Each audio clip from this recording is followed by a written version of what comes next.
Alors justement, messieurs, vous êtes des joueurs et ça tombe super bien parce qu'on peut vous poser la question directement. Est-ce que en fait, Mbaye, votre corps a besoin d'un temps d'adaptation quand vous passez d'un climat froid à un climat chaud et humide? Oui, c'est normal. Je pense que le corps a besoin de ce temps d'adaptation. Mais je pense qu'après, pour tous ces joueurs qui évoluent en Europe, ils sont un peu habitués à ce changement de climat parce qu'il y a des pays qui sont plus ou moins tempérés et d'autres qui sont très froids. Et notamment la Belgique dont on parle, c'est un climat assez différent des autres climats comme la France, le sud de la France et les autres. En Belgique, il fait super froid. Donc voilà, mais je pense que maintenant, pour tous ces joueurs qui sont professionnels, ils sont habitués à faire des déplacements de pays en pays. Et je pense qu'il faut gérer ça. Quand vous allez en Afrique maintenant et que vous venez de la Belgique, il faut boire beaucoup d'eau. Il faut un système qui est adapté par le staff technique pour ça. Cheikhou, alors vous avez vécu la situation quand vous êtes allé en Guinée. Voilà, il faisait un peu chaud. Les séances d'entraînement n'étaient pas forcément aux mêmes heures que le match en tant que tel. Alors, ce changement de température peut-il avoir un impact sur la performance du joueur? Oui, c'est possible. C'est sûr que ça peut beaucoup changer. Parce que imagine, en Belgique, il fait quoi? Il fait 7, 8 degrés. Maintenant, tu vas aller en Angola, là, il fait, je sais pas, 30 degrés, je ne connais pas le climat. 25 degrés, il y a une différence. Maintenant, on sait bien que voilà, on est des professionnels, on est habitué à jouer ces genres de matchs. Maintenant, il faut seulement s'adapter. Il faut seulement s'adapter, mais est-ce que c'est facile physiquement? Non, je sais que c'est pas facile. Mais il faut seulement mettre ça dans la tête. Sinon, voilà, tu vas te fatiguer pour rien du tout. Alors j'imagine également que vous êtes très déçu parce que vous auriez aimé faire partie du groupe. Mais il semble qu'au lendemain du championnat, vous avez subi une opération donc d'appendicite. Et voilà, aujourd'hui, est-ce que vous avez confiance en vos coéquipiers? Oui, c'est sûr. J'étais vraiment déçu de savoir que j'avais une blessure. Mais maintenant, c'est comme ça, il faut respecter la volonté de Dieu. Maintenant, moi, j'ai confiance en eux. Je suis parti même les voir à Bruxelles avant de revenir ici à Dakar. Et je les ai souhaité bon sens et je suis confiant qu'ils peuvent vraiment faire la différence. Maintenant, ils savent bien que voilà, tout le peuple sénégalais est derrière eux et que le peuple a besoin de victoire. Maintenant, ils savent ce qui les attend. Ce qui les attend. Alors, avant de revenir à vous, parce que cette question de confiance, cette question de victoire, on va forcément en parler.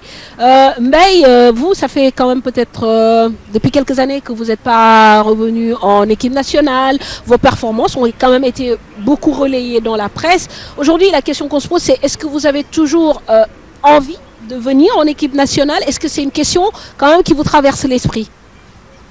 Oui, ben ça c'est ce que tout le monde dit ou ce que tout le monde me demande, mais vous savez, ce qui concerne l'équipe nationale, c'est pour un entraîneur, c'est pas facile parce que vous avez une multitude de joueurs sénégalais qui jouent à l'extérieur ou même qui jouent dans le championnat national.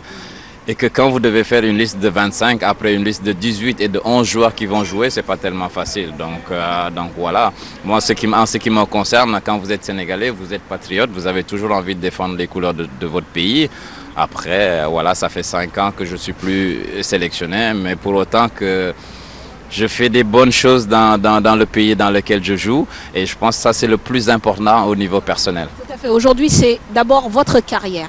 Oui, mais c'est d'abord la carrière, parce que cette carrière est très importante. Quand vous jouez au football, c'est comme tout métier, c'est comme dans les fonctions publiques.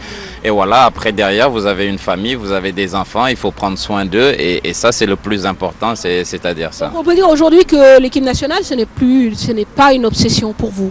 Non, c'est pas question d'obsession, c'est que moi j'ai un point de vue qui est assez différent par rapport à tous les autres, j'ai un recul par rapport à tout ça. Et moi je me dis, le plus important c'est le travail au quotidien que je fais. Parce que quand je suis en bonne santé et que je fais ce travail, après ça me permet peut-être de l'équipe nationale, de tout ce qu'on dit. Okay. Mais le plus important pour moi, c'est cette situation de mon travail professionnel et du moment où que je puisse le faire en bien, c'est ça. Tout à fait. Écoute, c'est une belle philosophie. Mais Cheikhou, justement, tout à l'heure, vous parliez de confiance, d'envie. Les supporters ont de plus en plus l'impression qu'au bout de 90 minutes de jeu, les joueurs que vous êtes ne mouillent pas le maillot sur le terrain. Qu'est-ce que vous répondez à cela? Voilà, comme on le sait tout le monde, on connaît le football sénégalais. Les supporters, ils aiment leurs équipes. Ils ont envie de gagner. Et ils connaissent la qualité qui est dans l'équipe.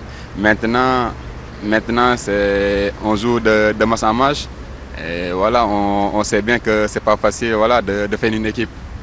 Maintenant, c'est à l'entraîneur de trouver une équipe et voilà, que l'équipe soit stable. On sait bien qu'on est dans un moment de doute parce qu'il faut obligatoirement avoir des résultats. Parce que voilà, on sait bien maintenant que tout le peuple sénégalais attend que ça. Maintenant, ça, c'est une pression supplémentaire qu'on augmente en nous. Okay. Maintenant, il faut seulement essayer, voilà, de gérer ça, comme on le dit, d'être des lions, des guerriers, d'aller jouer un match et de se battre et de mouiller le maillot. Alors, Mbaye, un observateur forcément averti, qui a pris aussi beaucoup de recul, beaucoup de distance par rapport à tout cela. Tout le monde est d'accord, tout le monde est unanime que cette équipe est une équipe qui a beaucoup de potentiel, beaucoup de talent. Maintenant, d'après vous, qu'est-ce qui reste pour que la sauce prenne réellement?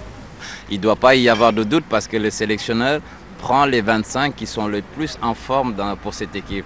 Donc voilà, je pense que tout le monde doit travailler pour l'autre et que les gens doivent être ensemble et que je pense que le peuple sénégalais veut plus cette atmosphère parce qu'il y a des gens qui vivent pour le football et que ces personnes vivent pour le football sénégalais et ils ont soif de quelque chose comme l'histoire de 2002 ou le moment où le football sénégalais était très haut. Et je pense que c'est tout ce qu'ils veulent après pour que ça prenne. Allez, il y a assez de qualité dans cette équipe pour battre une équipe comme le Libéria ou l'Angola. Donc moi, le souhait que je dis, il faut qu'ils gagnent ces 2 matchs et que voilà, il faut que ce Sénégal reparte en Coupe du Monde et que tout ce pays soit content. Il y a une coupure. Il y a une forme de coupure avec le public, il y a une forme de coupure parce que les gens se posent beaucoup de questions par rapport à la solidarité du groupe, par rapport au leader du groupe. Bon, vous êtes dans la tanière, vous n'allez pas forcément tout nous révéler, mais j'imagine que quand même, vous sentez les choses, même quand vous êtes en regroupement. Mais voilà, c'est quelque chose qui n'est pas facile. Le problème, c'est que c'est la victoire. Moi, je dis le problème, c'est la victoire. Quand on perd ou quand on a un match nul, il y a toujours le désordre. Mais on sait bien que voilà, dans le groupe, il y en a quelques-uns qui ont envie de cette victoire, qui ont envie de voir le peuple sénégalais qui est jubilé, qui sont derrière leur équipe. Maintenant, tôt ou tard, on sait bien que le déclic va venir en espérant voilà, qu'il gagne, Inch'Allah, les deux prochains matchs. Comme on le dit, dans les clubs, on donne 100% ou 200%, mais en équipe nationale, tu dois donner 400% ou à 500%. Parce que voilà, c'est l'équipe nationale, donc voilà, c'est comme ça. Alors Mbaye, souvent on reproche aux joueurs, disons, de se donner à fond, on va dire, en club et en équipe nationale, de venir un peu en villégiature. Est-ce que vous êtes d'accord avec cette approche parce que vous avez été en équipe nationale ou c'est peut-être le temps d'adaptation que les joueurs apprennent à se connaître pour vraiment jouer en toute complicité? Oui, bah, moi je vais dire du temps que j'ai été là en équipe nationale, j'ai pas vu ça des gens qui viennent en touriste ou qui font pas le boulot. Donc je pense que quand tu viens en sélection, les gens sont super motivés parce qu'ils sont dans un cadre familial, ils arrivent ici, il y a leur famille, il y a tout ce qu'il faut pour être bien. Après, concernant la dernière question que vous posez à Cheikhou, ça c'est quelque chose qui concerne que ceux qui sont dans le groupe et qui peuvent définir l'état d'esprit des joueurs. Mais je pense sincèrement pour un joueur professionnel, quand vous êtes en sélection, cette envie parce que c'est le Graal, c'est quelque chose de suprême pour un joueur de football de défendre sa nation et voilà, c'est l'étape supérieure et je pense